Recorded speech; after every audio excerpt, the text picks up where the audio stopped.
Son visage hante les unes de la presse ougandaise ce vendredi matin. Rebecca Cheptegei est morte. Brûlée à plus de 80%, elle n'a pas survécu à ses blessures qui ont entraîné une défaillance de plusieurs de ses organes. Je ne peux pas me sentir bien, je me sens tellement mal. Ce que je sais, c'est qu'il y a beaucoup d'explications au fait que les hommes battent leurs femmes. Si vous venez d'une famille où vous voyez votre père battre votre mère, ça laissera une image, une marque dans votre tête, dans votre esprit. À tel point que lorsque vous grandirez, vous penserez que c'est ainsi qu'il faut faire, que c'est ainsi qu'il faut vivre. Et vous finirez peut-être par battre votre femme, vous aussi. Condamner le meurtre de la sportive, tenter de comprendre aussi ce qui aurait pu l'éviter. En Ouganda et au Kenya voisin, où Rebecca Cheptegei s'entraînait et a été tuée, la société civile, le monde du sport sont ébranlés. C'était une femme joviale, très sympathique.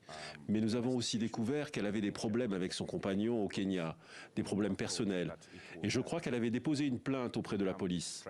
Nous n'aurions jamais pensé que l'issue serait aussi tragique, qu'elle serait immolée par le feu et qu'elle mourrait de ses blessures.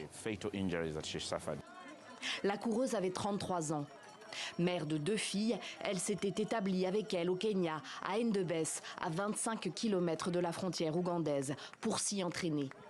Au mois d'août, elle avait participé au JO de Paris 2024 et terminé 44e du marathon. J'ai ressenti de la peine parce que je la connaissais. J'étais avec elle aux Jeux Olympiques. J'étais avec elle récemment à Paris. Elle était si enthousiaste, elle travaillait si dur. C'était une maman. Avant elle, il y a eu Agnès Tirop, double médaillée mondiale et 4e au JO de Tokyo sur 5000 mètres.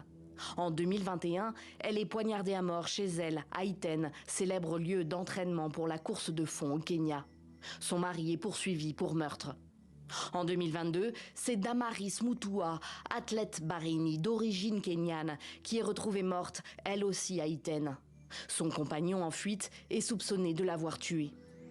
Des meurtres, plus spécifiquement des féminicides, car ce sont des femmes qui sont visées parce qu'elles sont femmes et qui seraient endémiques au Kenya, selon cette militante, sans que l'État ne s'en soucie. Quelles sont les répercussions lorsque ces femmes sont tuées?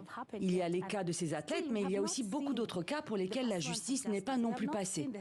On ne sait pas quelle est la position de l'État sur les féminicides. Si le chef de l'État ne prend pas la parole sur le sujet, comment va-t-on en venir à bout?